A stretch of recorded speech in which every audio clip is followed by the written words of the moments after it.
Alright guys, we got something new in the shop. This is a Honda Fourtrax. I don't know how old it is, but the owner says he's got no spark. Looks like he's been diagnosing it. Spark plug's out here. And this is a electrical cable. Looks like it's rigged to a homemade starter. Looks like that just probably jumps the battery directly to the starter.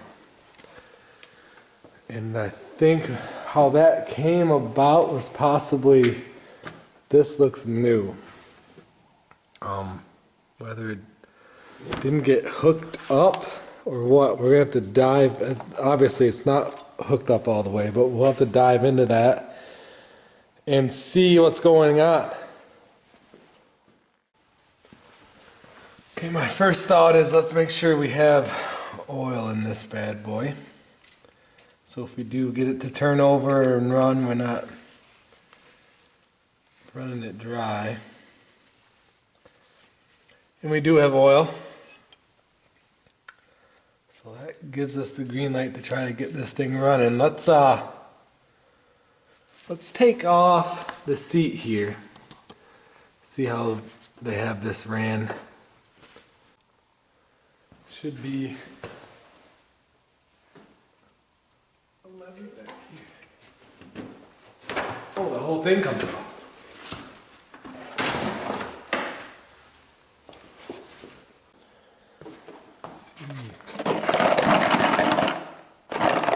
Some nuts and bolts possibly.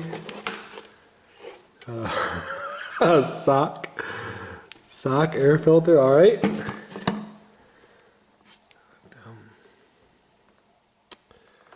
Oh, okay, that's what they're doing. So this cable, that push button on the other side of the quad, runs to the starter solenoid, and what they're doing is they're just jumping that connection with that push button. Which I don't believe these wires are rated for that. I bet you that gets quite hot when they're starting it. Because look at the gauge of wire here they're using versus this is probably like what, 12 gauge wire.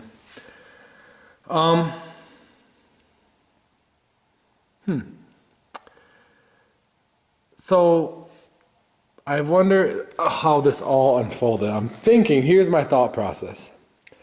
On this here controls on your handle here, there's a starter button there. I wonder if, I think that failed on the old one and they replaced this. But there's also, this is your kill switch right here. And I don't know if this kill switch is normally closed or normally open for this thing to run. And I'm wondering if, because this kill switch isn't plugged in, we might have to dig down there and find out where that plugs in and jump it out. If that kill switch is not being closed because that switch isn't connected, that circuit's not being closed, it's not letting spark go. So let's first confirm that we don't have spark, and then we'll dive into this controls here. Alright, so I got you over here by the spark plug. I'm pulling this. I'm kind of scared to press this down and see what happens. But let's ground out the spark plug here and see what we got.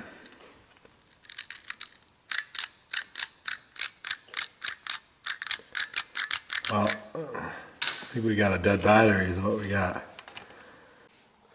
Actually, how about we got no battery? Here's the positive coil. In the ground, we're using copper wire. Oh boy. Alright, just stole the battery off my lawnmower. For testing purposes only.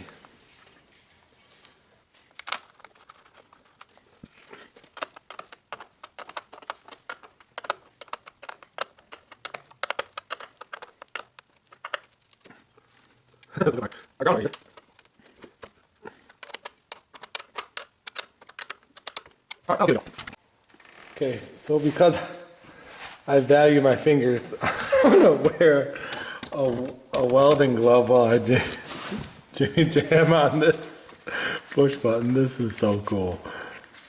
Some ingenuity here. Okay. You see that spark plug? Okay, I'm thinking maybe that switch is shot. So let's just try jumping it, see if we can get it to go. Yep. Yeah, that switch is broken. Okay, so instead of trying to diagnose with this setup, let's unhook this and try to figure out if we can get the controls hooked up correctly on this guy, or they did give me the old controls that they took off, and I'm wondering if, and I've done this before, where these start buttons get crud in them and they don't close the contact. Let's check this out first, possibly, and maybe that's what we want to do. Alright, so I did disconnect our battery positive here while we're working on this, because the last thing I want to do is, while we're working on these hots, ground them out and get scared. Get the daylight scared out of us. Let's take that out.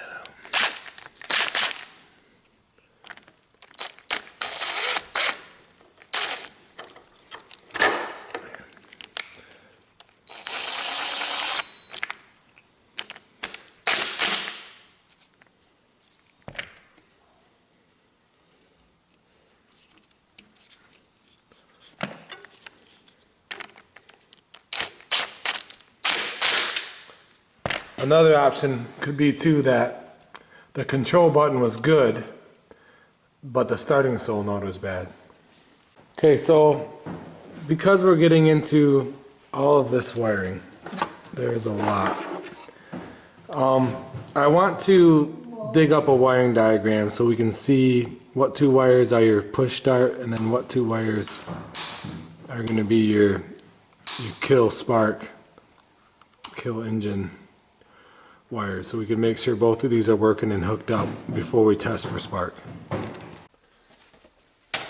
Alright, so I looked up on the interwebs and I ran the VIN, and it's actually a 1995 Honda TRX 300EX.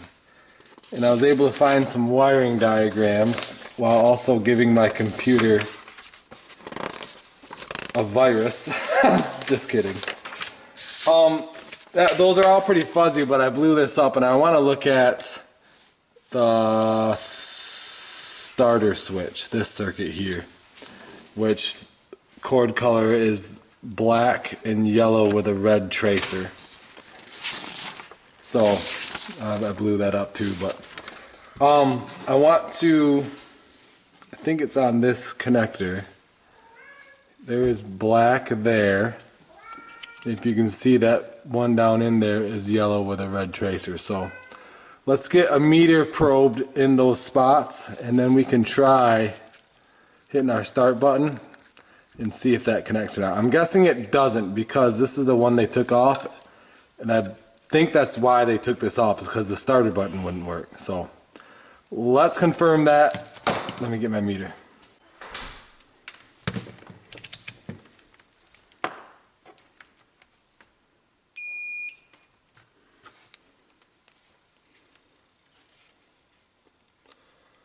Alright, so black is going to be this. I think it's this one.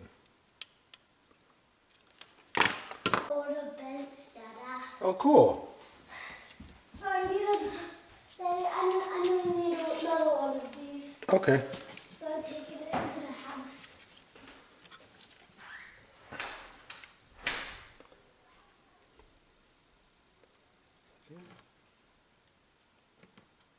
I think that one's black.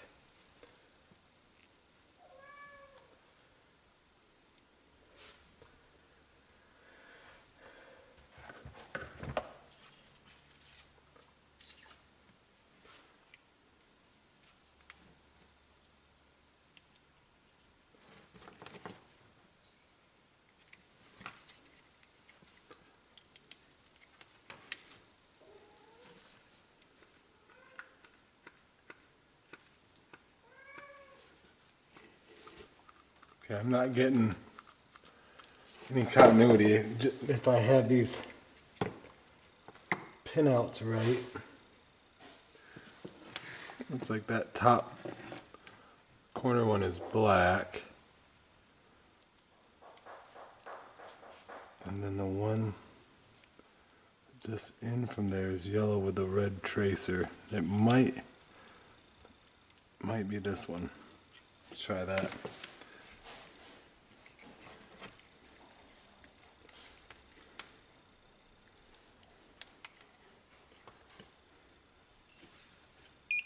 Oh. Okay.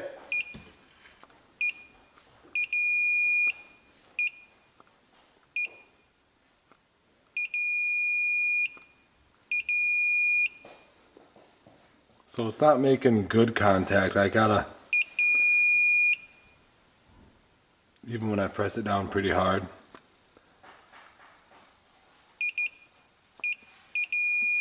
Yeah. It's not making good contact. I bet you there's some boogers inside that switch. What do you think? Open this up. Okay. Well, on further inspection of this old wiring harness, I don't know if this happened when it was taken off, but some of these connectors are, that one's holding on by a thread. This one's in rough shape. Let's go back to the one on the quad. Now that we know that's probably the reason why they swatched that, it's probably the reason why they got a new one for it. It's because that push button start wasn't making good continuity every time. So let's inspect the one back on the quad and see if we can land all those wires. Okay, so we're back to the quad. This is that main connector that we were probing, and that connector is plugged into the quad. There goes the light housing. And it's the exact same, so this is probably an aftermarket one they found cheap. But I'm thinking this is our key switch. And if this wasn't hooked up, that would explain why there wasn't spark. If the key is normally if it's closed to run and spark and it's not connected and it's closing, that ECU or the computer isn't going to send spark to it. So let's go red to red and black to black. Oh, that feels like a bad connection. That connection is kind of spread out. Let's try pinching that down.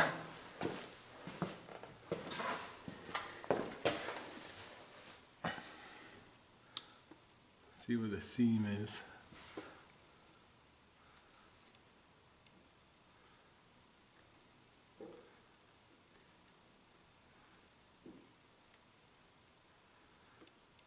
Just go around and pinch it.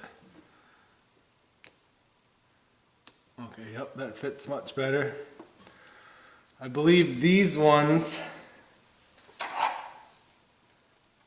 you look at your housing, there's your neutral light and your reverse light. So those wouldn't impact why it wouldn't run, but just for fun we're gonna plug those in. And this is our reverse light, which is gray with a black tracer.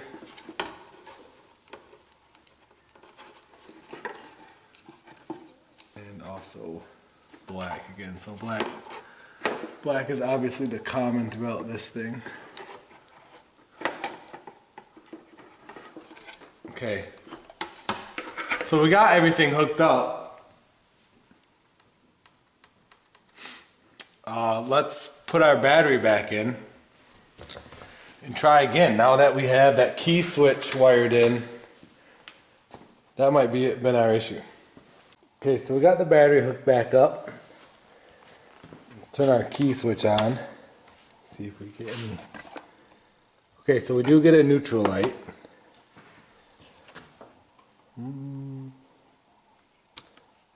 It's not on kill. Nothing. When I hit the start button, the neutral goes off. I wonder, do I have to hold in the clutch maybe? Oh, let's try holding in the clutch.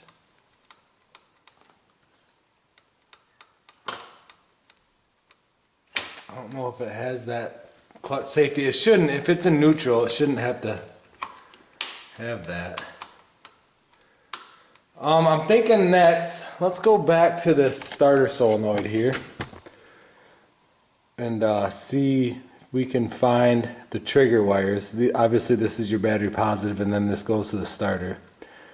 Right behind here is the trigger wires. Let's trace those back. Looks like it's yellow with a green tracer and yellow with a red tracer. Let's trace those back where we can get a meter on it and see if that's getting power. Okay, so tracing the wires, they come to a wiring harness right here. And there's our yellow with the red tracer and yellow with the green tracer. So let's unhook these and see.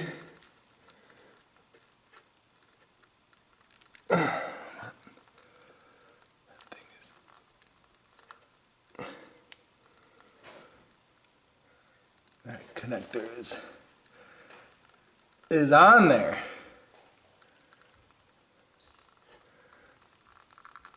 There we go.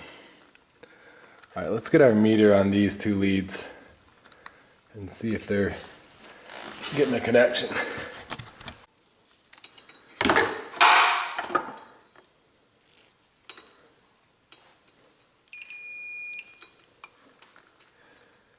I'm just going to shove that one in there.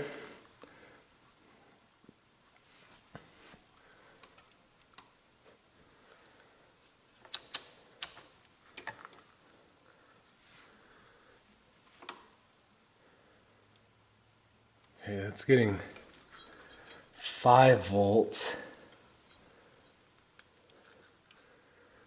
I think you want to see the battery voltage. Dada, Yeah, bud? okay. How's the spot? Yeah, it's going up to 5 volts, so it's closing. It wants to. I wonder if that's all that ECU sends to this solenoid is 5 volts to close it. Well, I actually have an excellent tool to diagnose this. It's a power probe. So my thinking is, with this you can send battery power places. You gotta be careful with these because you can wreck some things by sending power where it's not supposed to. So I don't think we're just gonna go to the starting solenoid, hook one up to ground, and then we'll give power to the other one. That should close this and try to start this thing over. So let's try this.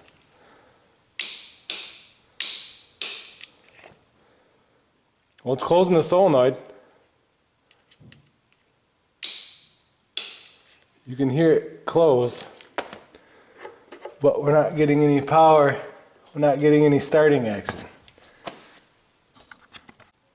Okay, so I can go on this side of the starting solenoid, and I don't know if you can see that, I got 13 volts. So that's correct. And on this side goes to the starter, says there's none, goes to ground obviously because it's a starter motor. Yeah, I just blew the breaker on it, but so I can give the trigger wires and I can hear it close. I think we need to add a meter to this situation. Okay, so I got that on volts DC. I'll hook this up to ground. And this up to the starter side of that start solenoid. Can you see all that, what we're doing here? So now let's go back to our solenoid. if we close this thing, are we getting voltage going through it?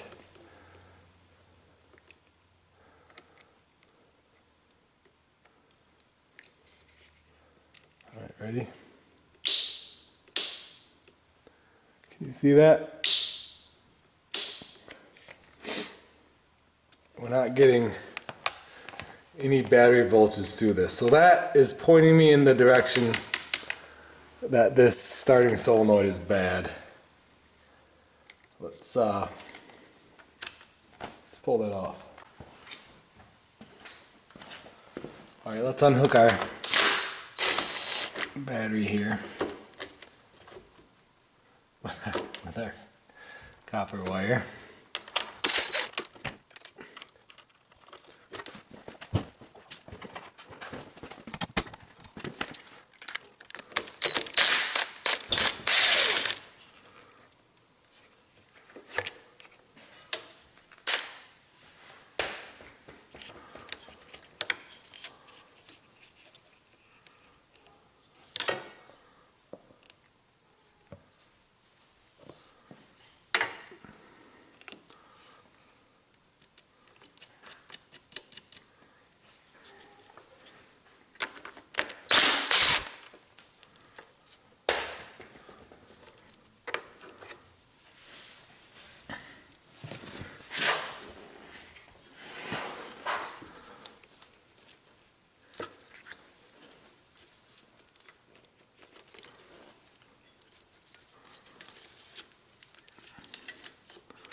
All right, folks, I think all the evidence points to our starting solenoid. The only thing I have a question on is it was only sending 5 volts DC to the trigger wires. Is that enough to close it all the way? Is that how it was manufactured, to only send 5 volts? With the power probe, we sent a full 12 volts. We could hear it close, but then we tested that with the meter if it was going to send battery power to the starter, and it wasn't. So to me, before we go any further, this is our smoking gun. Before we even get the check and start spark, this guy's got to get replaced. So let's get that part on ordered, and we'll see you on the next one. Thanks for watching.